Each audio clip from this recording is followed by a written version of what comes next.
আমাদের কিন্তু হাইস্টে একটু দূরে, কিন্তু আমি জুম করে ওই কালার মনে এটা সামনেরটা কো দেখি। হ ঢাকা মেট্রো এটাই এটা সামনে চট্টগ্রামের তো ওটা সামনেরটা একটাও না, এটা সামনে একটাও না। ওটা কার মতো জানো? নিজের মতো শেষরা, ওর মন অনেক বড়। ওই যে তাকায় রইছে, প্রতিবন্ধীর মতো তাকাই রইছে।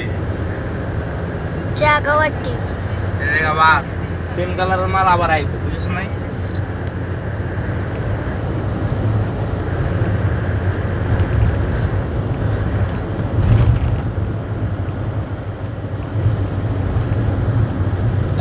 এই হাইস্ট ওভারটেক করে পরে এটা ওভারটেক করে